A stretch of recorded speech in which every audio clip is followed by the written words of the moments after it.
Hello everyone and welcome to my geocaching channel. My name is Josie and today I'm going to give you a list of 16 things to consider when hosting an event. Hosting an event is of course a super fun part of geocaching. I think maybe most of you have been to one at least. It's a great way to meet new geocachers and it's a very social part of the geocaching community. So if there's an event in your local area, you should definitely go to it. But if there isn't, or if you have a creative side, you should definitely host one. Hosting an event is, in my opinion, one of the most fun things in the entire geocaching universe. Everyone is coming to see you. You are the spotlight, you are the person in charge, you decide what will happen in the event, and of course you are responsible for everyone's happiness and making everyone enjoy the day. So today I will give you 16 different things that you should consider before or when hosting an event. Let's start with the size of the event. Now, depending on where you're hosting it, there might be a various number of people who will attend, and of course people are supposed to log will attend on the event cache. So you will get a rough idea how many will come, but often there are quite a few last minute logs. People writing the day before or the same day that yes, we will come, and of course sometimes people bring friends and so on. You should always keep in mind how many people you're expecting to actually show up, and you should always plan that there will be a few more than who have actually signed up, because that way you will always be prepared. Second thing would be location. Location is important because depending on the size of the event, you might want a different venue. You might want to hold the event in a park, in a national park, or if you're in the city you might be renting a venue if it's a super camera falling. That didn't work out. Let's take that again. Second thing to think about will be the location. You might consider to be indoors. You might consider the weather, in which case you might have to be indoors. You might, if it's not a very big event. I've hosted in restaurants before, so I would call the restaurant a few days before to confirm how many people we are, and it's always worked out fine if you're like 10, 12 people. If you're hosting in a big city, odds are that there will be a lot more people coming, which is always fun, but then of course you need to find a place that's suitable to host that many people. A third thing would be activities. Now, when you're hosting an event, you need to consider what will you actually be doing at the event. I will get back to some ideas about what you can do later, but I will mention straight away that you should go and buy this book, which is called 200 Things Any Geocacher Must Do Sooner or Later. It's a geocaching journal, so you're supposed to write down how you completed the things on the list. Oh, I don't know if you can see this. But at the end there is a checklist which you can read out loud on the event, and there's a score sheet which looks like this, which you can copy and print as many as you need. I don't know if you can see that. But you can copy it and print as many as you need for your event, print a few more just to make sure, and you can read the list out loud at the event and people cross off the ones they completed, and then you can find out who is the most experienced geocacher or the best geocacher of all the participants at the event.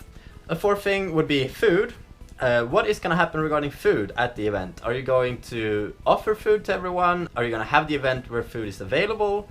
Where people can buy food, or is it like a picnic style event where people should bring the food with them, or is it a shorter event where you're not gonna eat anything at all? Lodging. If it's a big event, people might come from far away. Where are they gonna stay? Where are they gonna sleep? Are you gonna give them some suggestions? Are you gonna offer something, some location where they can stay over? If it's a smaller event, of course this might not matter, because probably it will be very local and people don't need to travel that far, and you're not gonna spend 12 hours together anyway. People will have time to arrive and go home on the same day. Parking. When everyone arrives, where will they park? Of course this might be hard to know in advance if you don't know the size of the event, but if it's a bigger one you need to consider where everyone is gonna keep their cars, and you might even want to give them some suggestions on how to get there through public transportation, if that's possible. Now let's move on to some activity ideas. So I already mentioned the journal, which I published, and you should definitely go buy that one, because that's the number one event activity that you should need ever. You should always go to that journal when you're hosting an event. That will make me very happy. But of course there's other things you can do as well, and I'm gonna go through some of them right now. One very standard idea that most events always have is that there will be new caches published. Either you publish them in advance, just a few days before the event, or in some cases I've seen where you give the coordinates at the event, and during the event you will see who will be first to find, who can find the caches the fastest. This might be a bit tricky when you're actually publishing the caches later, when you go through the official channels. But one solution to that might be to host some temporary caches. You place some caches and give the coordinates at the event, but they're not going to be official caches later. Regardless, we are talking about geocaching, so of course there should be some geocaches available, or at least some time during the event to go and find nearby caches that are already there. Another idea is to host a quiz. These are very simple and fun because you can have everyone working together, or you can have everyone working in teams, or you can have everyone competing individually. Of course, one idea is to mingle it up a bit, put people in different teams, make sure that everyone is with someone they don't necessarily know, to force people in a way to be more social with other participants of the event. If you go to awesomegeocaching.com, there is, for example, a history quiz. There is something called Geocaching Rank, which is a fun activity as well. Or you can make up your own geocaching quiz and host that one. One thing that I've seen a lot in mega events is lectures. They can actually be really good and they attract a lot of visitors. If you have some person, some geocacher for example, who has something unique to share. I've actually been a speaker at an event once where I was talking about geocaching and education, and the combination of how you use GPS and geocaching as part of the learning process. It's a good way to teach about technology, but it's also a good way to get the kids outside. Next on the list will be contests. Now if you're hosting a quiz, or if you're using my journal, the 200 things to do, 200 things any geocacher must do sooner or later. I've said that word so many times now, that phrase. Another thing to do at an event would be to host some contests, and of course there should be some prizes for that as well, which is always fun. You can do a lottery, you can do a winner of a quiz if you're hosting a quiz, make some sort of game, like fun social games, or if you're hiding some caches, you can have something in them that people can win if they're first to find, for example. This is really fun because if you're having a prize pool, or at least one prize, you can hand this out. Oh, I don't know what I'm talking about. Something about prizes. Now, if you're hosting a contest, you should consider that there might be a tie, so you need a tiebreaker. And if you're giving prizes away, you might have one just for the winner, or you might have for the runner-up and the third runner-up and so on as well, depending on how many people you're expecting for the event. I hosted an event once where I went to an outdoor store and asked them if they wanted to sponsor it.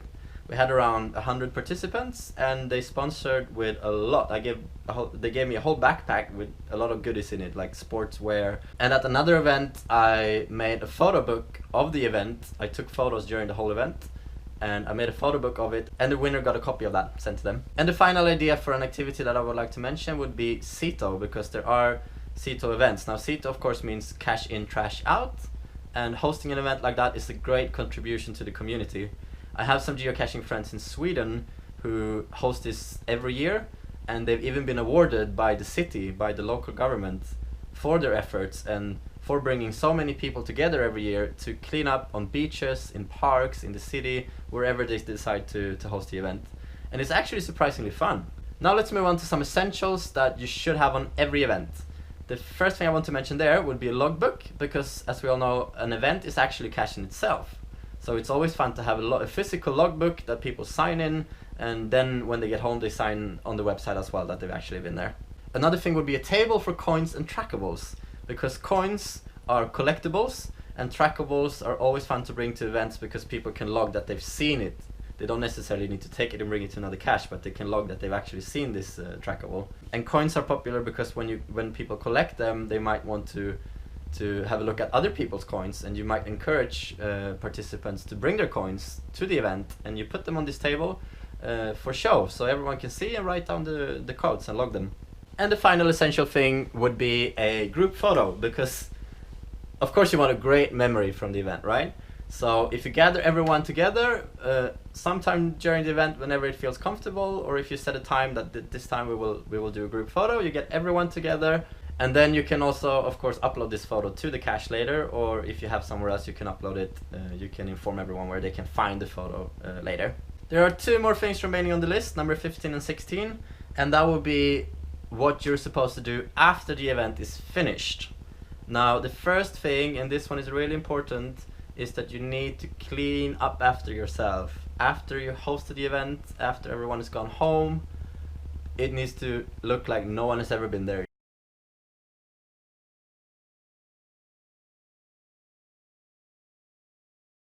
And that's all I had for today. If you have any other tips that you would like to share about events, you should leave a comment in the description below. I want you to give me a thumbs up if you liked the video, click subscribe if you want more videos in the future, and I will see you again next week. Bye!